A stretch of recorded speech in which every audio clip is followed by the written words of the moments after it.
मानव अंगों का प्रत्यारोपण अधिनियम 1994 के प्रावधान की हम बात करेंगे। इसके अनुसार चिकित्सा संबंधी प्रयोजन के लिए मानव अंगों को हटाने, रखने और जो उपयुक्त जो व्यक्ति है उसके शरीर में प्रत्यारोपण को विनियमित करने के संबंध में तथा मानव अंगों का व्यावसायिक कारोबार को रोकने के लिए और जो यदि कोई ऐसी शिकायत मिलती है तो उससे संबंधित मामलों में देखने के लिए, दंड देने के लिए जो एक अधिनियम बनाया गया है, इसका नाम मानव अंगों का प्रत्यारोपण अधिनियम 1994 है। इसके अनुसार यदि कोई दाता अपनी मृत्यु के पूर्व चिकित्सकीय प्रयोजन के लिए अपने शरीर के किसी मानव अंग का ऐसी रीति अथवा ऐसे शर्तों के अधीन जो विहित की जाए हटाने के लिए प्राधिकृत कर सकता है। कोई व्यक्ति अपनी मृत्यु के पूर्व अपने शरीर के किसी अंग का दान करने की एक प्राधिकार दे सकता है। यदि कोई दाता अपनी मृत्यु के पूर्व किसी समय लिखित रूप में 2 अथवा अधिक साक्ष्यों की उपस्थिति में कम से कम एक व्यक्ति जो उसका रिलेटिव हो अपने शरीर के किसी मानव अंग को चिकित्सकीय प्रयोजनार्थ अपनी मृत्यु के पश्चात हटाने के लिए प्राधिकृत करता है, तो दाता के शव को विधि पूर्वक ढंग से कब्जा रखने वाला व्यक्ति किसी पंजीकृत मेडिकल प्रैक्टिशनर को दाता के शव से मानव अंगों को चिकित्सकीय प्रयोजनार्थ हटाने के लिए सभी युक्त सुविधाएं प्रदान करेगा, बशर्ते कि उसके पास यह विश्वास करने का कारण ना हो कि उक्त प्राधिकार पत्र बाद में वापस ले लिया गया है। यदि ऐसा प्राधिकार पत्र वापस नहीं लिया गया है तो जो रजिस्टर्ड मेडिकल प्रैक्टिशनर हैं, इसके तहत जो भी अस्पताल या जो हैं उनका एक अलग पंजीयन का प्रावधान है और ये जो रजिस्टर्ड हैं इस एक्ट के तहत वही मानव अंग का प्रत्यारोपण या अंग निकालने का कार्य कर सकेंगे। ये सामान्यतः सभी जो बड़े अस्पताल हैं उन्हीं में ही ये सुविधा है। जहां उपधारा 2 में निर्दिष्ट कोई प्राधिकारी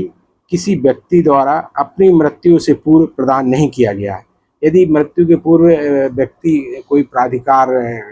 नहीं दिया है किंतु ऐसे व्यक्ति द्वारा अपने मृत्यु के पश्चात चिकित्सकीय प्रयोजनार्थ उसकी अंगों का प्रयोग किए जाने के संबंध में कोई आपत्ति व्यक्त नहीं की गई थी, यदि उसके द्वारा जब वह जीवित था कोई आपत्ति उसने अपने अंगों के देने के लिए कोई आपत्ति नहीं की थी चिकित्सीय प्रयोजन के लिए, तो ऐसे व्यक्ति के शव पर विधि पूर्वक ढंग से काबिज जो उसके उत्तराधिकारी हैं, यानी जो पत्नी, पुत्र, पुत्री या जो सगे रिश्तेदार हैं,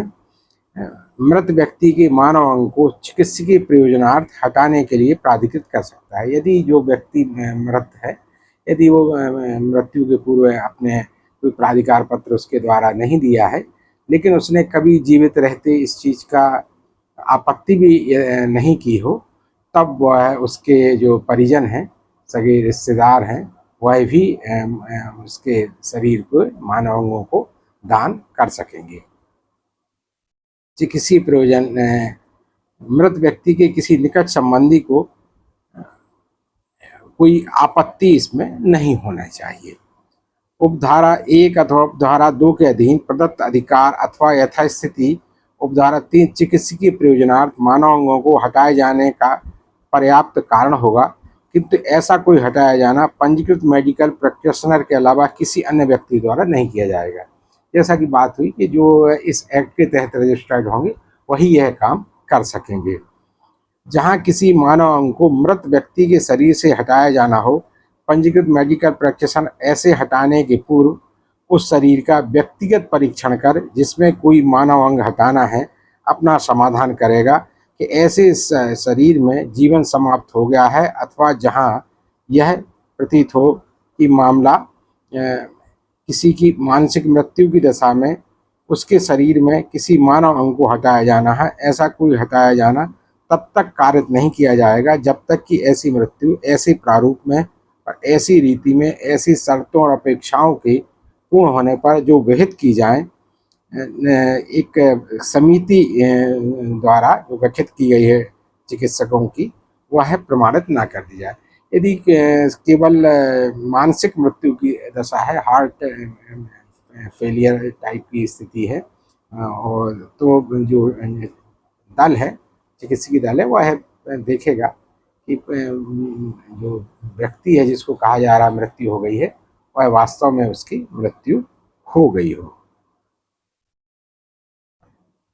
उपधारा 3 में किसी बात के होते हुए जहाँ 18 वर्ष से कम आयु के किसी व्यक्ति की मानसिक मृत्यु होती है, उपधारा 6 के अधीन प्रमाणित किया जाता है कि मृत व्यक्ति को कोई माता पिता ऐसे प्रारूप ऐसी रीति में जो विहित की जाए मृत व्यक्ति के शरीर से किसी मानव अंग को हटाने का प्राधिकार दे सकता है। उसमें यदि 18 वर्ष से छोटे यानी बच्चे का भी जो मानव अंग है वह भी दिया जा सकता है। कुछ मामलों में नहीं दिया जा सकता, जैसे मृत व्यक्ति के शरीर से किसी मानव अंग को हटाने के लिए धारा 3 की उपधारा 2 के अधीन कोई सुविधा प्रदान करने के लिए अपेक्षित व्यक्ति अथवा प्राधिकार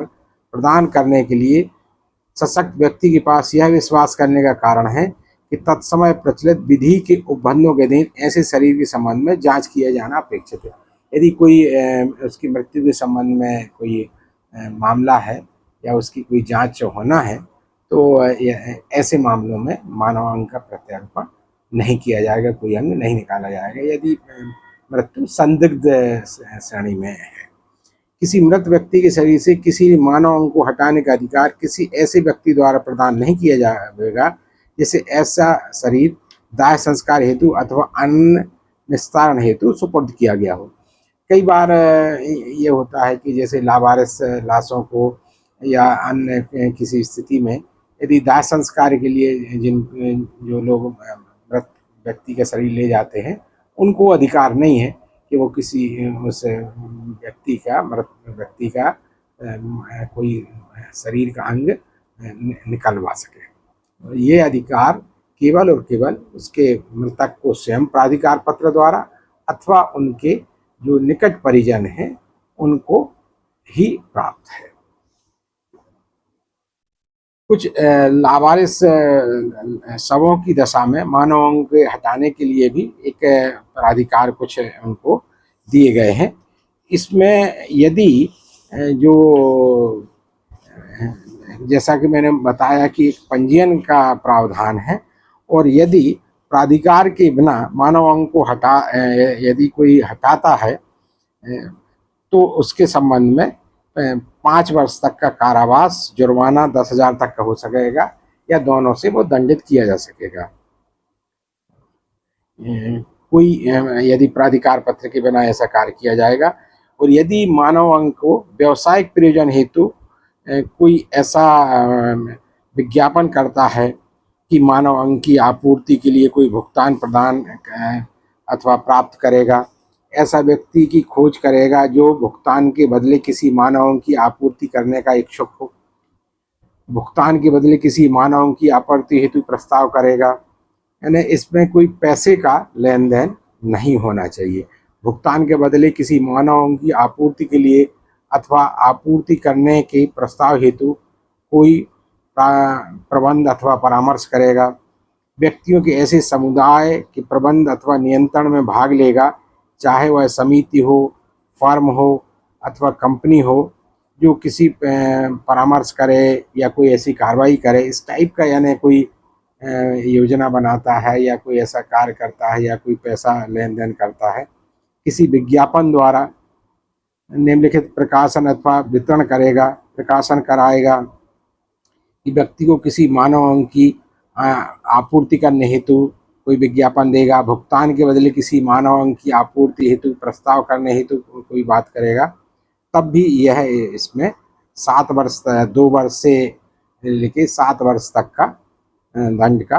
प्रावधान इसमें किया गया है। इसमें यदि कंपनी की तरफ से कोई अपराध किया जाएगा तो उनके लिए भी दंड का प्रावधान है, और किसी अन्य उपबंध के उल्लंघन के लिए कि पंजीयन जो जो प्रैक्टिशनर है, मेडिकल प्रैक्टिशनर है, यदि उसका पंजीयन नहीं है, रिन्यूअल नहीं कराया है, तो उसको भी दंड का इसमें प्रावधान किया गया है। इसके संबंध में शासन द्वारा विभिन्न नियम भी बनाए गए हैं और इसका उद्देश्य यही है कि जैसे जो ब्लाइंड लोग हैं उनको यदि मृत व्यक्ति कार्निया का दान कर देते हैं तो उनको फिर से आँखों में ज्योति उनकी आ सकती है। कई ऐसे मानव अंग हैं जिनका चिकित्सीय प्रयोजन के लिए इसमें